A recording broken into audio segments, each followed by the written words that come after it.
Bismillah, sekarang ini kita akan belajar tentang HPP ya. HPP itu apa? HPP itu pada dasarnya harga modal ya kan. HPP itu singkatan harga pokok penjualan. Jadi kita biar tahu harga modal dari barang kita itu berapa. Di harga modalnya itu sebenarnya berapa. Nah, komponen apa saja yang menentukan harga modal ya kan. Terus gunanya kita mengetahui HPP itu apa, Kang? Sebenarnya gunanya kita mengetahui HPP itu apa? Yang pertama, kita bisa mengetahui nanti keuntungan dari setiap penjualan kita itu berapa. Kalau kita tahu harga modal, ya kan, persisnya harga modal, kita tahu nanti setiap terjual itu keuntungan kita berapa.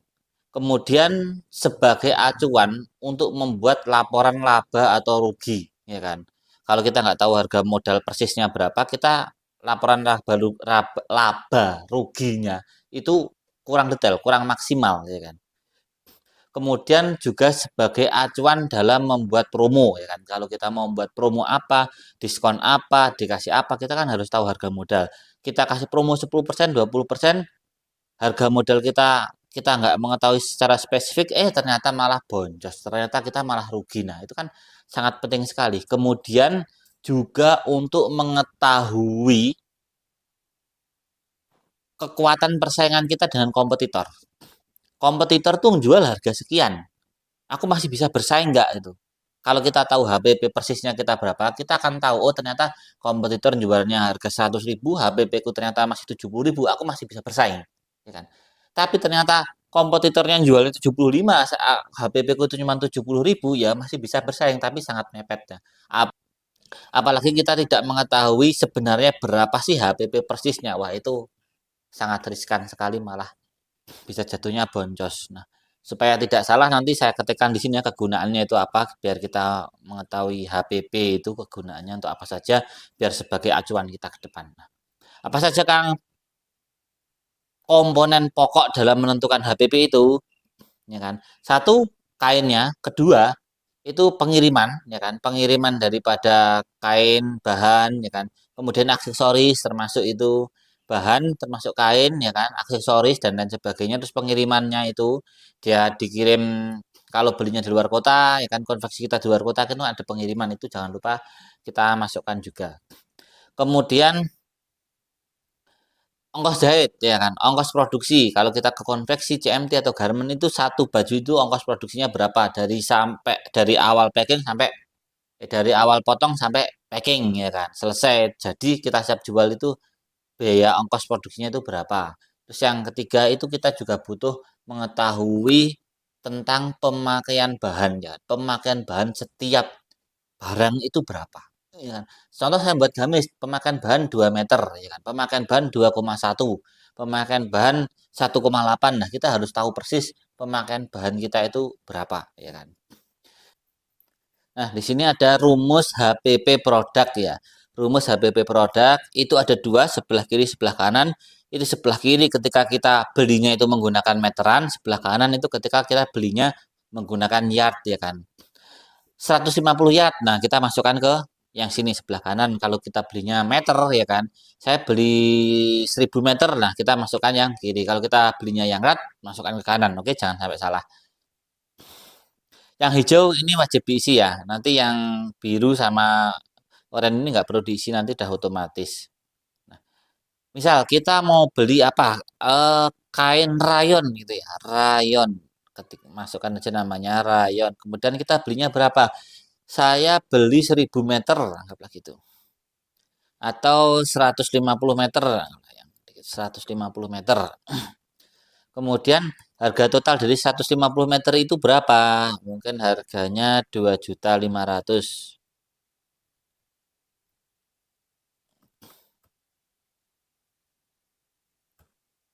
2.500.000.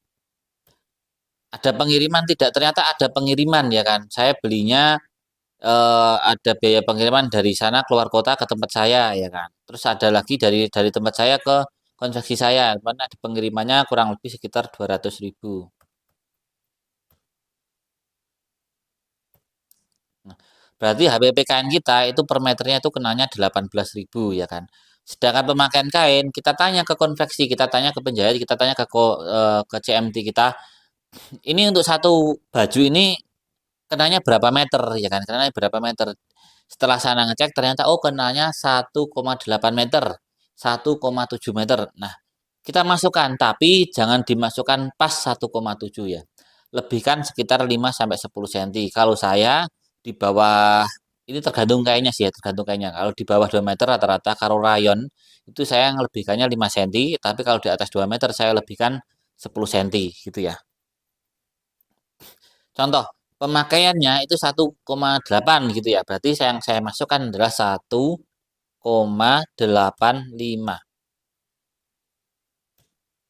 Gunanya untuk apa, Kang? Karena walaupun ibaratnya ya, ibaratnya kita belinya 150 meter itu kan. Kemudian penggunaan kainnya 2 meter. Itu kan terus nggak serta-merta jadinya itu 75. Enggak serta-merta jadinya 75, bisa jadi 74, bisa jadi 73. Ada selisih dikit karena dalam pemotongan itu kan kadang ada toleransi yang kita butuhkan. Nah, itu kita mengantisipasi hal tersebut ya kan. Biar kita nggak terlalu sepaneng, nggak terlalu dimasukkan pas 2 meter, dimasukkan pas 1,8 ternyata ya itu tadi ada selisih sedikit yang harusnya kita masukkan ke dalam HPP ya kan. Jadi amannya kalau 2 meter itu tambahnya 5 cm ya kan. Kalau di atas 2 meter sampai 3 meter tambahnya 10 cm ya kan. Tetapi tergantung kainnya. Kalau saya pakai kain kringkel itu di atas 1,5 meter saya tambahin 10 cm ya kan. Ongkos produksi misal ongkos produksinya saya buat gamis 12.500. Aksesoris ada tambahan renda, ada tambahan pernak-pernik itu kan totalnya mungkin sekitar 5.500.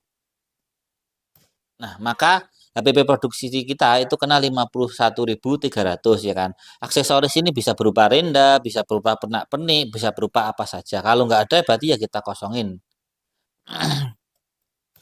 Berarti kenanya 45.800 kurang lebih seperti nanti silakan dimasukkan saja kainnya apa, panjang meternya berapa, harga totalnya berapa, terus biaya pengiriman yang kita butuhkan itu berapa, dimasukkan ke situ. Kemudian pemakaian kainnya untuk setiap satunya itu kena berapa. Jangan lupa ongkos produksi itu udah dari packing, dari potong sampai packing ya. Udah selesai, itu kenanya berapa. Kalau ada label apa-apa nanti dimasukkan ke aksesoris ya kan. Dibagi saja ternyata saya belinya 1.000 piece aksesoris kena 5 juta ya kan. Untuk 1.000 barang berarti satunya kenanya 5.000, kita masukkan 5.000. Nah, contoh ini untuk yang penggunaan yat ya. Sama kalau saya mungkin coba beli kringkel ya. Saya pakai kain kringkel. Panjang yatnya berapa? 150 yat. Harga totalnya kena 1.650 misal. Nah, ada biaya pengiriman dari gudang ke sini itu cuman 70.000. Anggaplah.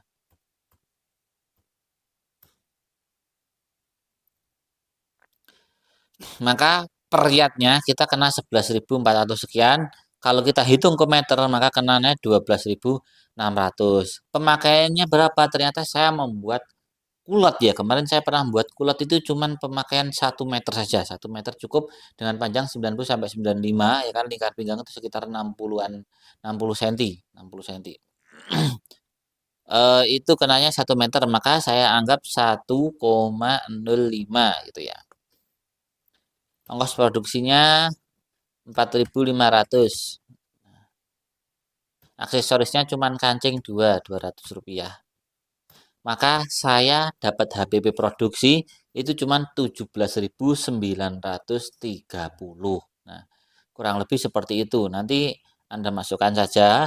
Kenapa kok dikonversi dari yard ke meter? Karena ketika kita tanya ke konveksi, kita tanya penjahit itu kebanyakan standar ukurannya nanti pakai meter ya kan, pakai meter bukan pakai yard. Berapa yard pemakaian kainnya itu jarang ya, kebanyakan pakai meter. Jadi sebaiknya saya buatkan rumusnya biar terkonversi otomatis ke meter gitu ya.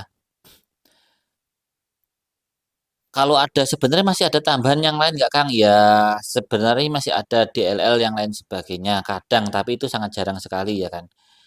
Untuk standarnya memang seperti ini ya kan, diisikan saja nanti biar tahu HPP persisnya kita tuh kena berapa, biar bisa menentukan kalau kita mau ngasih promo, kita mau tahu kekuatan kita bersaing dengan kompetitor itu berapa, kita mau tahu laporan laba rugi kita seperti apa, HPP produk harus benar-benar fix, benar-benar kita mengetahuinya secara detail. Begitu ya. Terima kasih